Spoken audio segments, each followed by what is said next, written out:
कि श्री साईं बाबा ने ही मुझे श्री हनुमान जी के पास कैंची भेजा और यहाँ आने पर श्री नीम करोरी बाबा जी ने श्री साईं महाराज जी के साथ अपनी अभिन्नता के दर्शन करा दिए।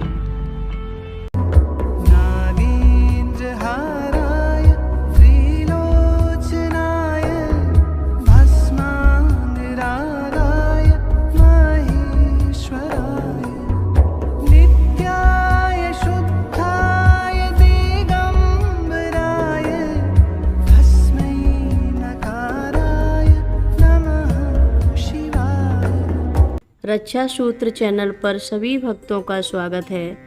हम सभी भक्तों को महाराज जी की अद्भुत पावन कथाएं सुनाने जा रहे हैं। कृपया सभी भक्त ध्यान से सुने। श्री सदाकांत उत्तर प्रदेश सरकार में विशेष सचिव थे। वे बताते हैं, मैं पिछले अनेक वर्षों से महाराष्ट्र के महान संत साक्षात नारायण स्वरूप श्री शिरडी के साईं बाबा तथा सद्गुरु श्री दत्तात्रेय की आराधना करता आ रहा हूँ। 1990 में मेरा स्थानांतरण क्षेत्रीय खाद्य नियंत्रक पद पर हुआ और हल्द्वानी में तैनात हुआ। वहाँ जाने पर महान सद्गुरु श्री नीम करोरी बाबा जी के बारे में जानकारी प्राप्त हुई। वहीं पर विनोद जी अंग्रेजी में एक पुस्तक मेरिकल ऑफ लव प्राप्त हुई, जिसे मैं रात भर अल्मोड़ा में पढ़ता रहा। उसके बाद मेरे मन में ईश्वरी भक्ति जाग उठी। अल्मोड़ा से लौटने पर विनोद जी के माध्यम से बाबा की कृपा से मुझे कैंची में पहली बार रात्रि विश्राम का सुअवसर प्राप्त करा दिया। सायंकाल सभी मंदिरों में आरती होने के पश्चात सद्गुरु के मंदिर में आरती में मैं भी शामिल हुआ। आरती खत्म होने पर जय गुरुदेव के उच्च स्वर से होती परिक्रमा में भी शामिल था। उसी समय मन में शंका उत्पन्न हुई कि मैं तो शिरडी स्वामी और दत्तात्रेय का भक्त हूँ। क्या मेरे लिए उचित है कि मैं श्री नीम करोरी बाबा जी को गुरु रूप में स्वीकार करते हुए उनकी इस प्रकार परिक्रमा करूं? क्या ऐसा करने से गुरु के प्रति मेरी निष्ठा विभाजित नहीं होगी? आरती के बाद मैं अपने कमरे में चला गया और वहां जाकर श्री साईं बाबा की भी आरती की। आरती पाठ के समय मैं शिरडी में स्थापित गुरु की मूर्ति का ध्यान कर रहा था, तो उसी समय सिंहासन पर विराजमान उस मूर्ति के स्थान पर मुझे एक विशाल शरीर वाले स्थूलकाय महान विभूति के दर्शन हुए, जो कम्बल ओढ़े हुए थे तथा थोड़ी चंचलता और चपलता के साथ अपने शरीर को हिला डुला रहे थे। यह दृश्य देखकर मैंने आश्चर्य से आंखें खोल दी और फिर शिरडी के साईं बाबा का चित्र देखने लगा। चित्र में बाबा भी मुस्कुराते हुए दिखाई दिए। इसके पश्चात मैंने पुनः आंखें मूंद लीं और पुनः मेरे सहज ध्यान में वही दृश्य घूम गया।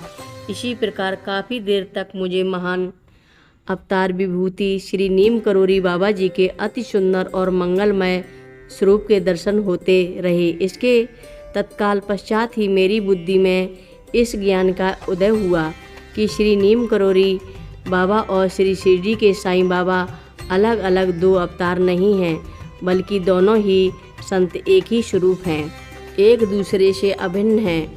मुझे इसका भी बोध हुआ कि श्री साईं बाबा ने ही मुझे श्री हनुमान जी के पास कैंची भेजा और यहाँ आने पर श्री नीम करोरी बाबा जी ने श्री साईं महाराज जी के साथ अपनी अभिन्नता के दर्शन करा दिए।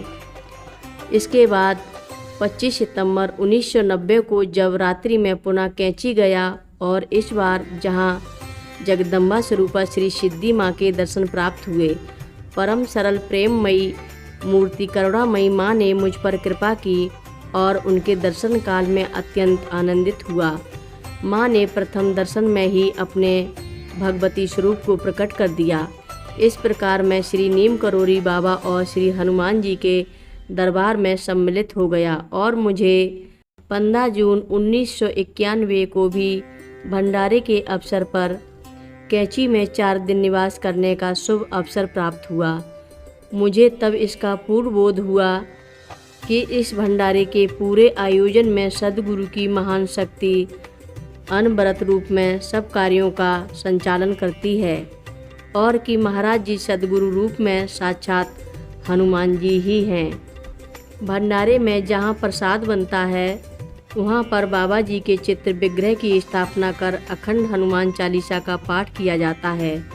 मुझे भी बाबा जी को हनुमान चालीसा सुनाने का मौका मिला। इस दौरान मेरी दृष्टि बाबा जी की छवि पर गई, जो कि अद्भुत तथा अलौकिक है। मेरी दृष्टि उनके हृदय स्थल पर थम गई, जहाँ बालों की संरचना कुछ इस प्रकार बनी है कि जैसे भगवान नारायण के हृदय पर भृगुपाद के चिन्ह बने हों। यह दृश्य देखकर मुझे बेहद आनंद की अनुभूति हुई और सहज ध्यान में बाबा जी के इस चित्र में उनके हृदय स्थान पर मुझे निर्मल प्रकाश के दर्शन हुए। तत्काल ही सद्गुरु ने बोध कराया कि उनके हृदय में श्री राम जानकी का निवास है, अतः हृदय में श्री नारायण हरि के स्थित होने से ही भृगुपाद के दर्शन हो रहे हैं। मुझे अत्यंत सुखद आश्चर्य हुआ और तत्काल ही मन में इस छवि को प्राप्त करने की शुभ इच्छा मन में जाग उठी। मैंने मन ही मन बाबा जी से प्रार्थना की, यदि आप मुझे इस रूप में प्राप्त हो जाते हैं तो मैं प्रति मंगलवार को आपको नियमित रूप से हनुमान चालीसा सुनाता रहूँगा। मैंने अपने मन में आए इस विचार की किसी से चर्चा नहीं की, लेकिन शाम को बाबा जी के अनन्य भक्त श्री देवकामना दीक्षित और उनके पुत्र से मेरा प्रथम परिचय हुआ। दीक्षित जी के पुत्र ने सत्संग के समय कहा कि वे एक सुंदर वस्तु मुझे भेंट में देना चाहते हैं। जब दीक्षित जी बाबा जी की वही छवि मुझे देने आए तो मेरे आश्चर्य की सीमा ना रही। मुझे लगा कि बाबा जी सर्वज्ञ हैं और हर व्यक्ति के हृदय में सूक्ष्म से सूक्ष्म बातों और विचारों को जानते हैं।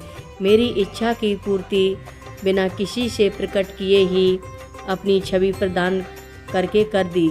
मेरा पूर्ण विश्वास है कि श्री बाबा समस्त प्राणियों में महाचैतन्य सच्चिदानंद रूप में विद्यमान हुए निवास करते हैं। वे सर्वव्यापक हैं और श्री नारायण से अभिन्न हैं तथा जो निर्गुण निराकार अद्वैत अजर अमर अविनाशी सच्चिदानंद परमात्मा हैं, वही भक्तों के निमित्त कैंची में श्री बाबा नीम करोरी महाराज जी के रूप में सगुण ब्रह्मा के रूप में अवतरित हुए और कि एक अपरिचित अनंत सत्य तथा अपरिवर्तनशील सिद्धांत जिसके अंतर्गत यह सारा विश्व है, श्री नीम करोरी बाबा में अभिभूत हुआ है। यह अमूल्य निधि केवल सतगुण संपन्न और भाग्यशाली भक्तों को ही प्राप्त हुई, जिन्होंने बाबा जी को केवल सामान्य पुरुष समझा, वे अर्थात में अभागे हैं। बाबा ने अद्वैत भक्ति के द्वारा यह प्रमाणित कर दिया कि श्री हनुमान होकर किस प्रकार श्री हनुमान की आराधना की जाती है तथा शिव होकर शिव की आराधना, श्री नारायण होकर नारायण की आराधना करना और भगवती होकर भगवती की आराधना करना ही अद्वैत भक्ति है। बाबा जी सदैव सहज समाधि में और अपनी आत्मा में ही स्थित रहते हैं। विश्व रूप परमात्मा में अद्वैत रूप से सदैव स्थिर रहते हुए भी सगुण रूप से वे मानवीय लीलाएं करते रहे। परम सत्य यही है कि सद्गुरु के अतिरिक्त परमात्मा और कुछ भी नहीं है और परम ज्ञान भी यही है। बाबा जी की श्री आहूत की कृपा से मेरे मन मानस में महान हरि भक्ति का उदय हुआ और यह जीवन महान मंगलमय हो गया। हर रोज महाराज जी की कथाएं सुनने के लिए रक्षा सूत्र चैनल को अवश्य सब्सक्राइब करें, शेयर करें और लाइक करें। घंटी बजाना ना भूलें। कमेंट बॉक्स में लिख भेजें, जय नीम करोरी बाबा जी महाराज। बोलो नीम करोरी बाबा जी महाराज की जय बोलो।